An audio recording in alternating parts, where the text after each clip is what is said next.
Listen, if you thought that fight between Monkey D. Luffy and Rob Lucci, the rematch of the decade, of the century, was one of the most amazing fights in this recent final saga of One Piece, well, then I got some news for you. The rematch between Zoro and Kaku will probably be... If you're watching this video contains spoilers for the latest chapter of One Piece. Watch with caution. Not as exciting. I'm gonna keep it a buck.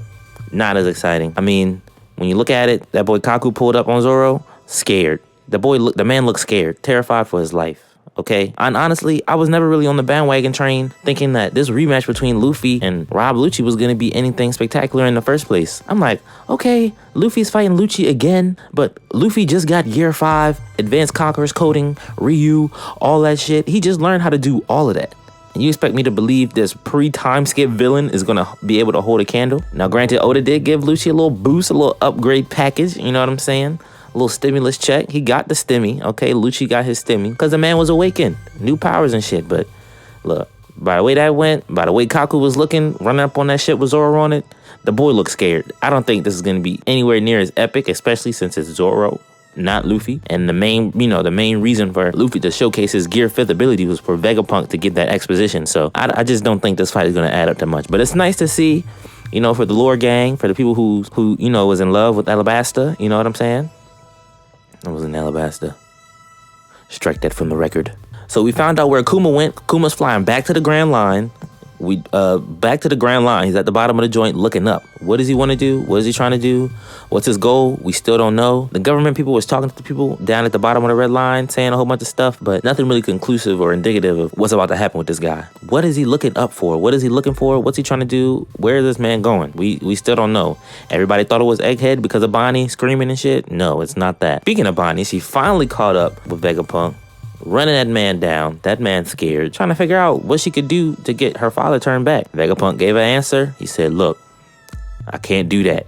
It's a reason for it. What's the reason, Vegapunk? What's the reason? We head back up to the stratosphere. All the Vegapunks are together, packing up, plotting. They're plotting their escape, okay? They're getting everything ready, getting everything together, but they know they're stuck, okay? They can't get out. Rob Lucci and them, they down there at the bottom of the stratosphere, trying to really, you know, keep them in there, lock them down. The main Stella body made a phone call. We don't know who it is, but that person is supposed to be able to bail Vegapunk out. Who is this person? We don't know. Who is this person that's, one, close enough to the island to be able to get there and save them, you know, with the urgency of this matter, and two, strong enough to be able to save them and get them out of there, given the current threats outside of the stratosphere, the labostratum. You got the Vegapunks beefing, you got Wrath, Lilith, you know, Lilith beefing with Shaka. That motherfucker's going back and forth, the good and evil. Apparently, Lilith thinks the goodness of Shaka is all an act, a facade, which, you know, is just giving me more and more evidence for me to really think that Vegapunk is a villain. I can't shake this feeling that man might be evil and we're letting him on the ship, but we're gonna see how things turn out, man. So far, I don't know. Dude's just a little sus to me personally. Rob Lucci, that boy still got a headache. That boy is concussed. That boy Rob Lucci is concussed, okay? That man is talking about him not considering Straw Hat Luffy a freaking Yonko. How you gonna just take my man's Yonko status like that? Delusional. That boy just sick. He got beat up. Couldn't touch him. He did not touch Luffy.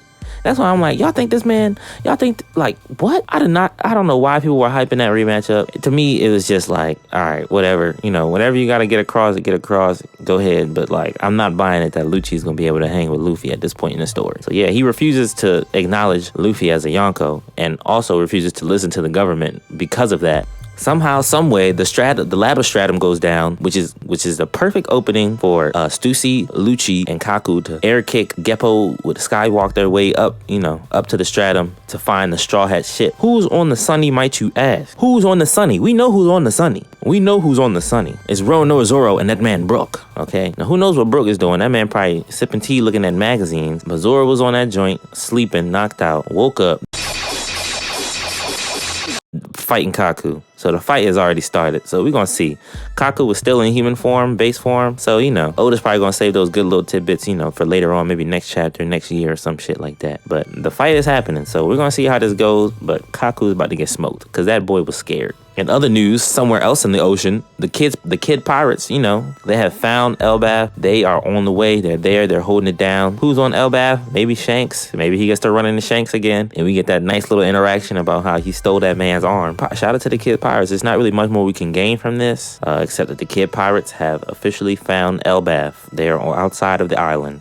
And in a strange twist of fate, okay, maybe that Jump Festa, maybe Oda was not capping in that Jump Festa announcement that this shit is about to be a full-on battle royale, because Garp is entering the battle, okay? Garp has entered the battle. What is going on? Well, we don't know, but we know who got captured. Garp caught wind of his homeboy, one of his A1 prodigies, Captain Kobe, captured on Hachinosu, Blackbeard's pirate headquarters island, and he's pulling up. Garp is about that smoke. He don't need no approval from nobody. He's taking his ships, and he's going to Hachinosu. So he pulled up on G14, got Helmeppo, and whoever that other shorty was, not Doll. We know who Doll is. Got them, picked them up, said, come on, we going to save Captain Kobe. So who knows what's about to happen? This final saga really might end up being a battle royale. All this time we've been theorizing, oh, who's he going to fight first? Is he going to fight Blackbeard first and then the government? Or is he going to fight the government and then fight Blackbeard? Or is he going to fight Shanks and then Shanks and Blackbeard and the government and Shanks and Blackbeard? No, battle royale. Let's go. Final saga, One Piece, battle royale.